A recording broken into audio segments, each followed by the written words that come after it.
This is the Changing the Game podcast, where we share with you the stories of those who are changing the games for themselves, for their communities, and for the industries where they work, through education, diversity, and innovation. Join us in every episode as we take a deep dive into the fascinating journeys of those ordinary people who are doing the extraordinary, from visionaries to operators and everything in between. Changing the Game is proudly powered by Vici Ventures, the venture partners of our corporate clients, VCs and CVCs, connecting industry to innovation ecosystems. Together, we will nurture 1 billion seeds. Get ready to be inspired. Hello everyone, we're here today for another episode of Changing the Game. Today I have Luke Callier. So our guest that we get to know soon more about him. Look, what we normally do is instead of doing reading a bio or something like that, we normally ask the question. Tell us a little bit about you, your journey. So I'm an engineer originally. Got into project management for a while and then got into education probably in my late 20s and went back and did an MBA. Have always had this kind of little bent for entrepreneurship kind of on the side. So I've had a number of side ventures as I've been working. But my full-time job is at St. Hilda's Anglican School for Girls.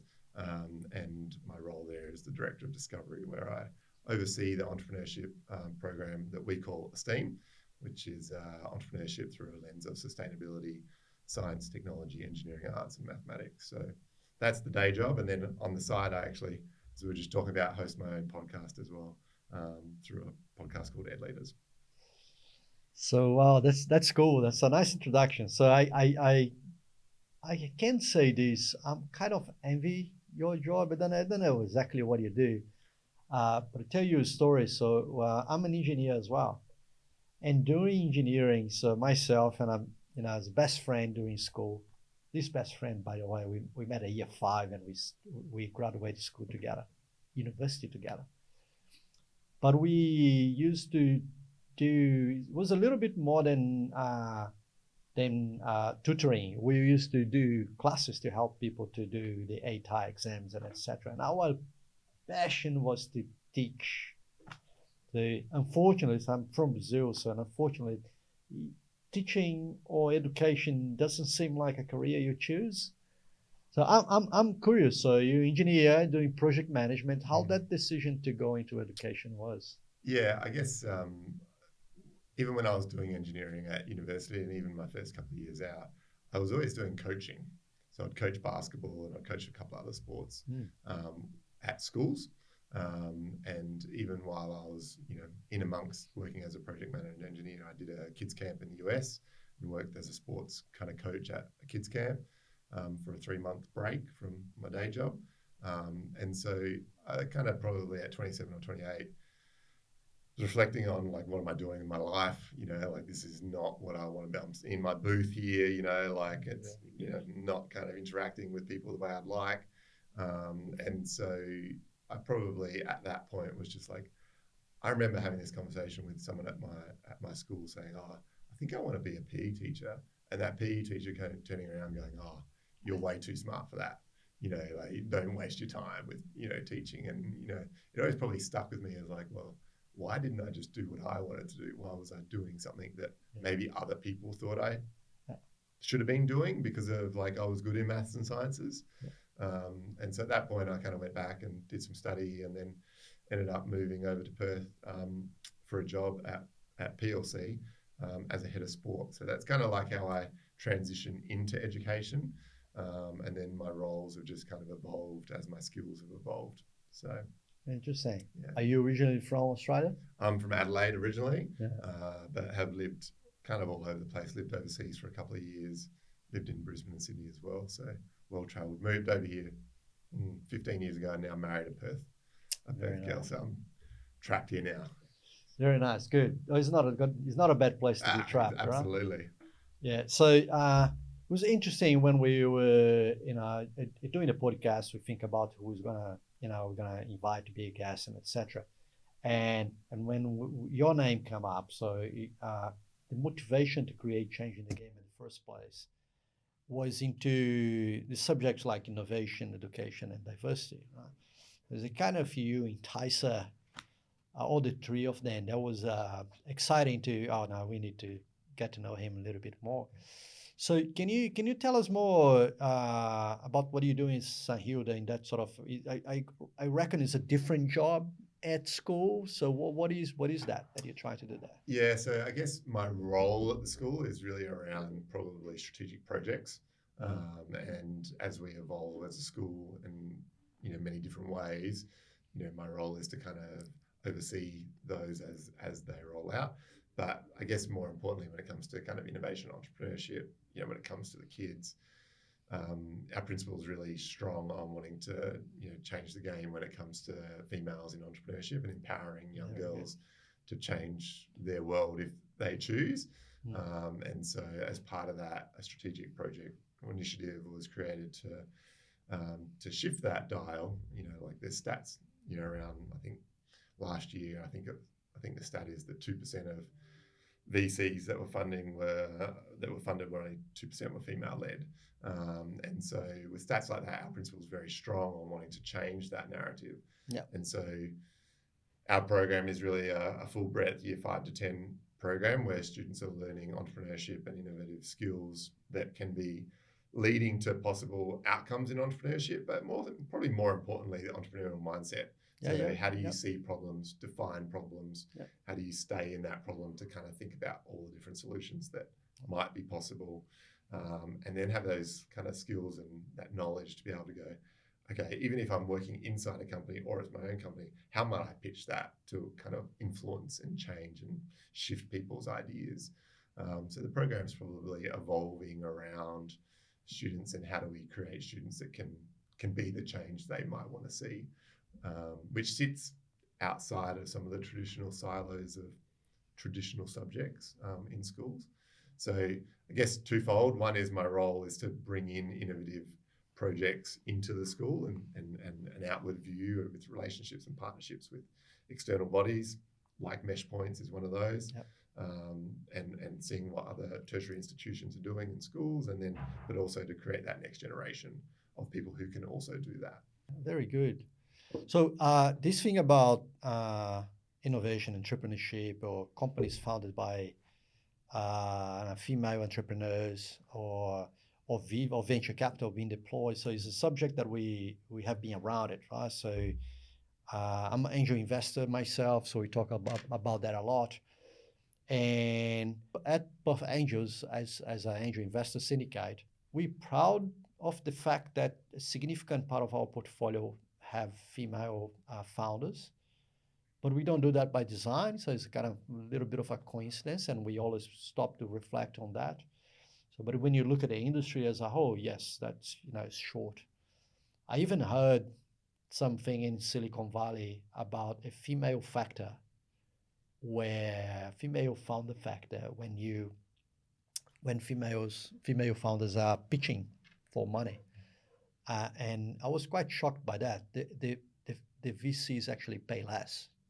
The intention is, I said, okay, we can get this cheaper. So which really blows your mind, doesn't it? Yeah. Really? Yeah. So anyway, it comes back to the pay gap and etc. Same sort of mentality probably. So anyway, so awesome that you're doing that program. So I think later, now or later we would end up talking about Idea Academy, right? So we both know. So our listeners also know because Rebecca and Nicole have been here talking with us. Yep. So one of the theses that they do have, by the way, female entrepreneurs, education, innovation. Ticking all the boxes. Awesome. Yep. So one of the theses that the traditional curriculum or structure in the education system arguably leave some of the kids behind, or disengaged, right? Before maybe we do talk a little bit about what we think about ideas. So how are you seeing that in St. Hilda? So you're seeing that kids, in the case of St. Hilda's, the girls, so some of these girls were not necessarily super engaged and the programs have been fulfilling that space? Yeah, I mean, I guess it's when you start talking about these types of programs, one thing I'd say is that not every student is going to be engaged in every program. It's like me saying I am going to go home and watch squash on the TV. Well, that's not really going to interest me that much because I like basketball and footy. Yeah. And so I think when it comes to education and particularly the standard Australian curriculum, not everything is going to be of interest to every student. But I think when it comes down to a program like Esteem that we're running at St Hilda's, you can create an experience that attracts more people because it's broader. You work in a team, you have different skill sets in that team. Many traditional subjects are siloed with individual work, individual assessments. So I think there's broader ways to engage students. And if you create experiences that are meaningful and authentic, then students will be engaged in it. They want to be engaged. It's just that sometimes they can't see how this is ever going to be relevant to their life. But if you make it an experience where it's actually relevant, in our Year 10 program, we've negotiated with our parents and friends group that they donate 5,000 to each of our Year 10 cohorts, the winning pitch.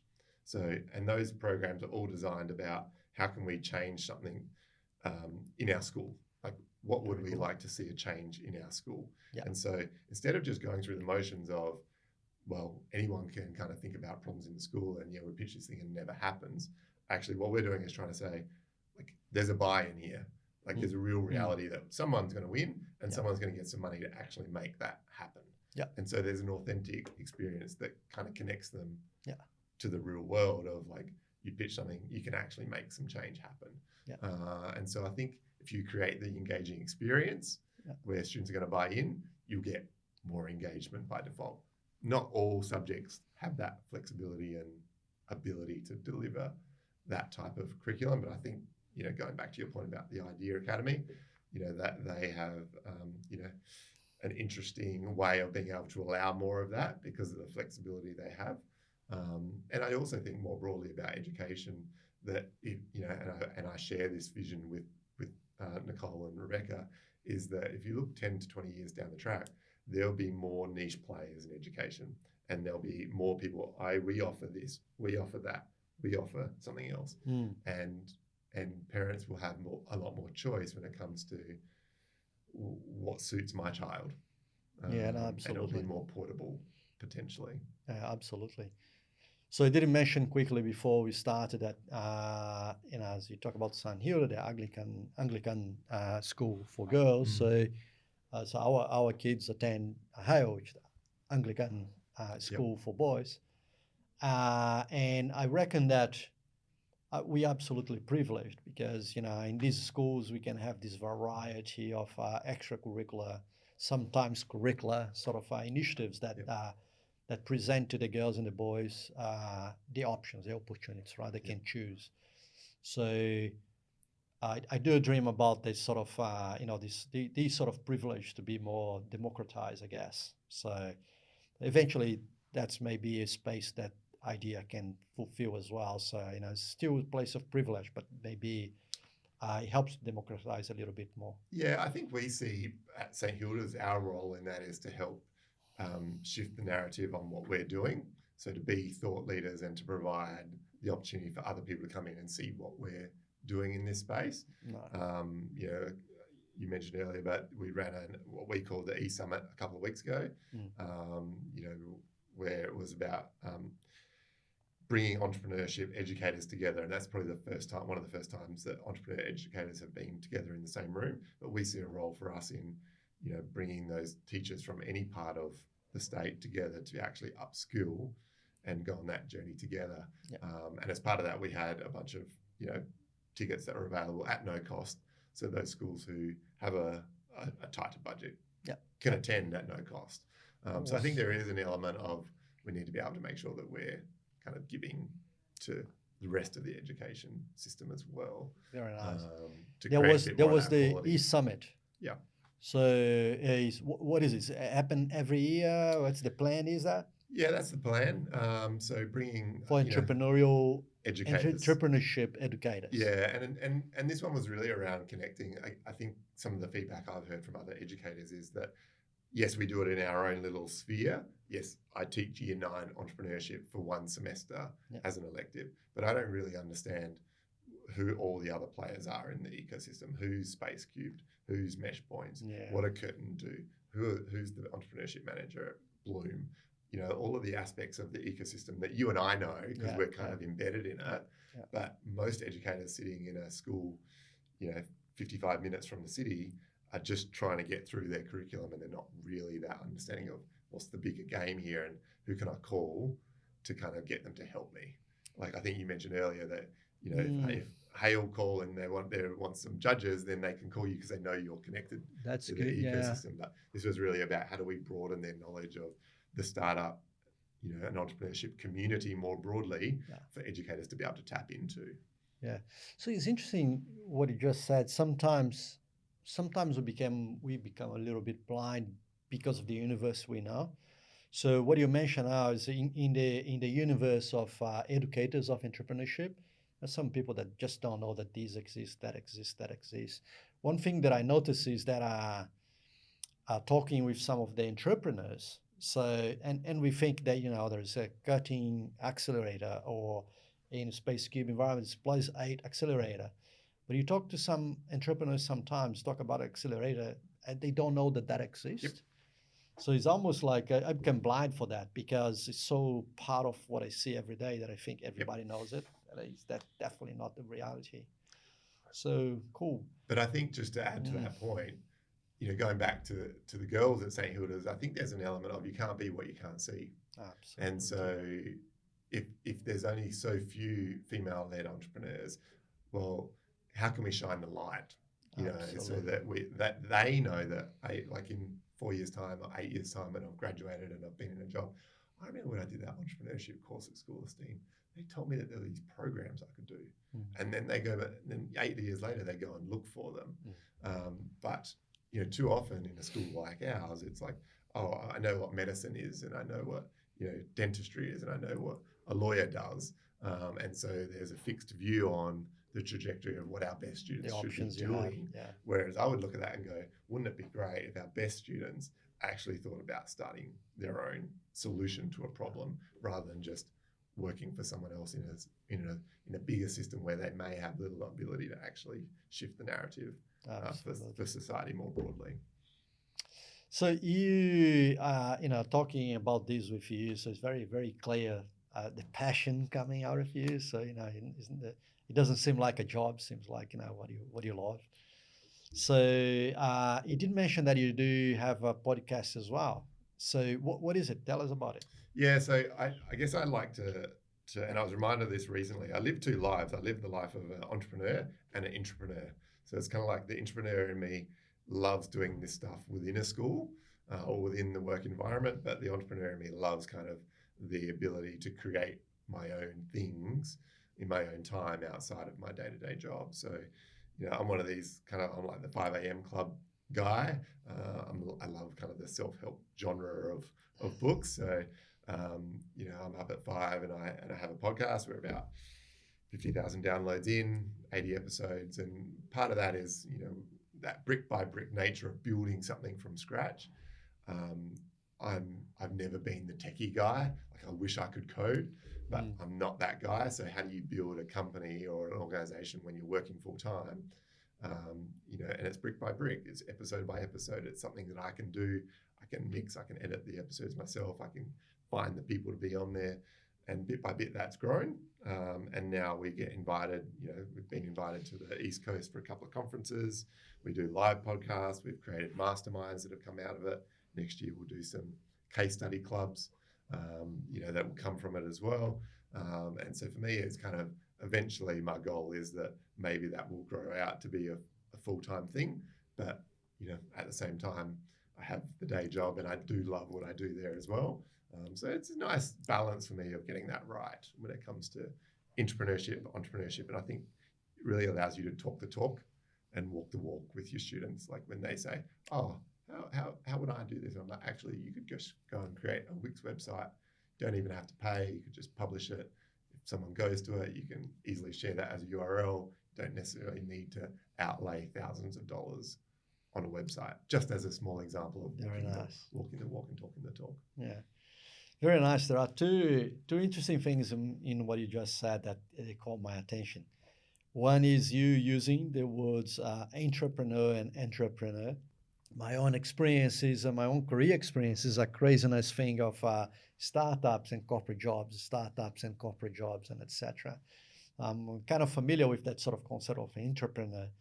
So always that, odd person that won't change everything in the organization and then causing problems to the executives that have to listen to that sort of thing. I'm very privileged to be a bit smart and then causing more problem because of that. So that's very good. So people that work in a company, so that's something to explore. So you can work in an organization that are a little bit more so operation, a little bit less innovative, but there is always space for the entrepreneur to change things inside the company and maybe cause different impacts. So that's awesome.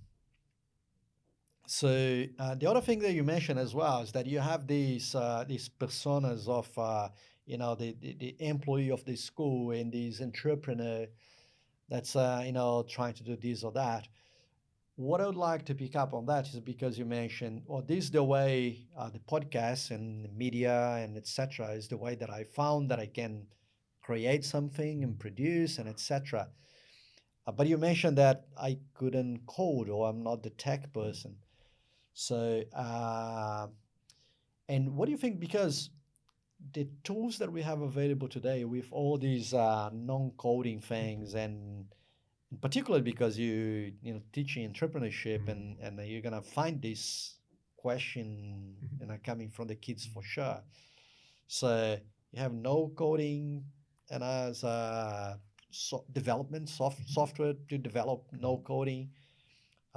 You have the craziness of generative AI and GPTs and all that you can build just learning how to do prompt engineering, right? So to do the prompting properly. So is this affecting what you have seen around you with the entrepreneurs?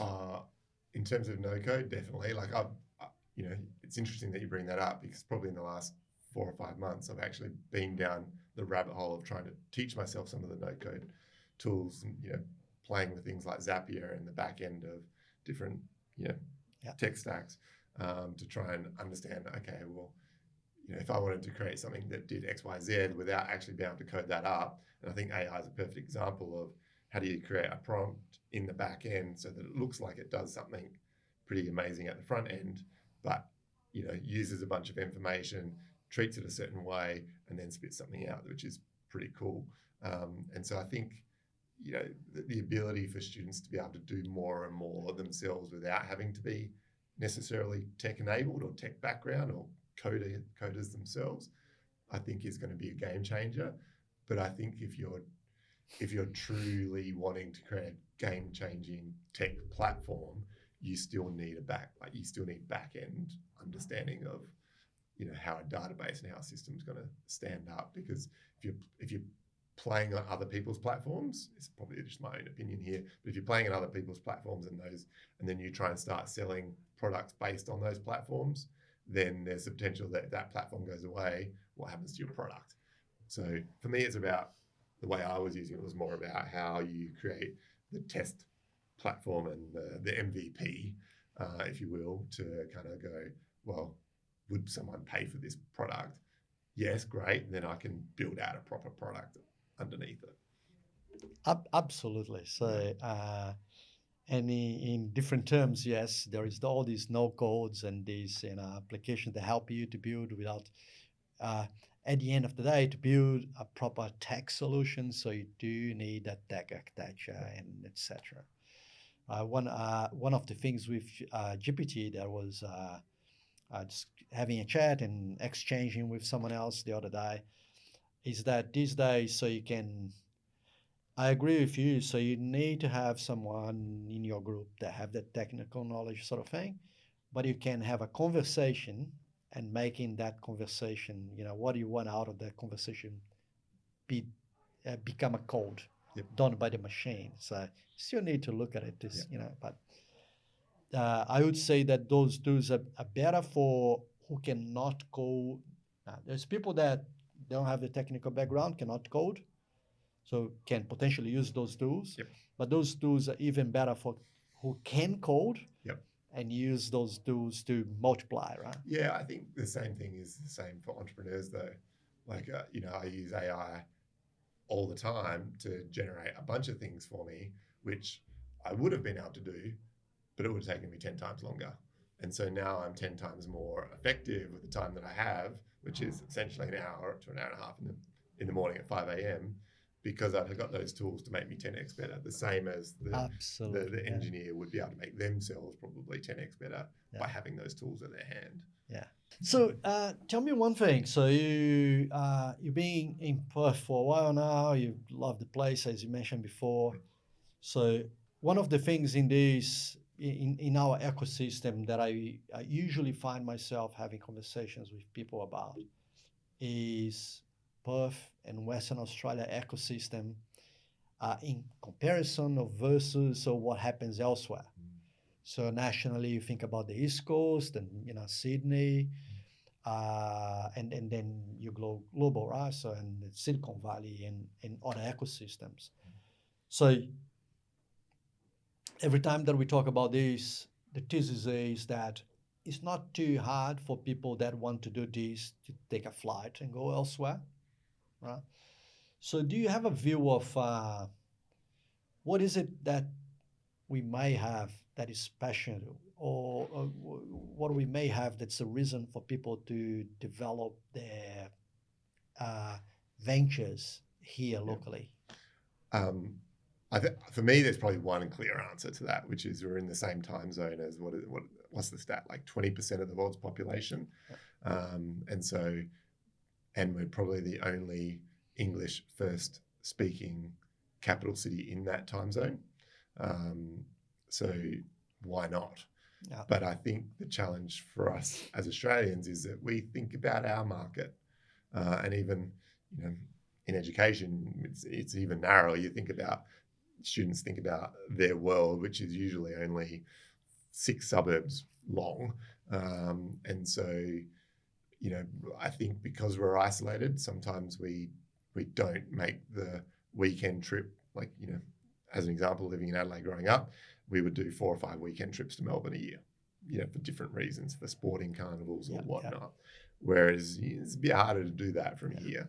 And so I think where we struggle is having that, firstly, a national perspective, but a global perspective of, okay, well, Indonesia's on our doorstep, it's in our time zone, and yet their population is 10x Australia's. Yeah.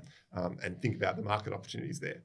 But we rarely even go and host a conference up there. We'll rather go and host a conference in Sydney and in Brisbane. But why wouldn't we go up to Indonesia or even Singapore to host a conference or go to conferences, because they're just as good. And so I think that's probably what holds us back. But I think the benefit of what we're trying to create in our next generation of students is those that are globally minded and will look at that and go, why wouldn't I think about that entire market rather than just a market of Perth of a couple of million. Very good. So are you into ed tech? I am. I follow a little bit of ed tech. I obviously, one of my previous roles at Wesley was Director of Digital Services. So I'm pretty close to the ed tech scene. Obviously, I know Dan from Paperly quite well here in Perth. I've actually had some sponsorship from some of the ed tech companies on the East Coast. So know a little bit around the ed tech space as well. One of the things about this sort of conversation is that when the conversation is this good, the time goes like I that. could just see us getting the cutoff signs. I can't cut that answer short. Because I could talk about EdTech all day, but we'll save that for another time. We may need to change our podcast and become 60 minutes like yours. So we definitely would be here 60 minutes talking about. So look, it's a tremendous privilege. So as I mentioned in the beginning, one of our motivations for doing this is in the space that you work and your passion as well. So we talk about education, talk about innovation, talk about diversity as well. So I love to have you here. So I'm sure the people listening to our show will love that. So we'll potentially need to have another one. So, but anyway, so thank you for coming and accepting to be our guest. Yeah, no problem. Thank you very much for having me. It's been a great pleasure. Here we go, everyone. This is another episode of Changing the Game. So we'll see you soon with another one. Thanks for tuning in to another episode of Changing the Game. We hope you enjoy learning about the unique journey of today's guests and the valuable insights they share on education, diversity, and innovation. Remember to keep following your passions and never be afraid to think differently and challenging the status quo. Don't forget to subscribe to our show and follow us on social media for more inspiring stories and valuable information on corporate innovation and innovation ecosystem. Special thanks to our partners, Vici Ventures and Visagio, for making this podcast possible. Thanks for listening.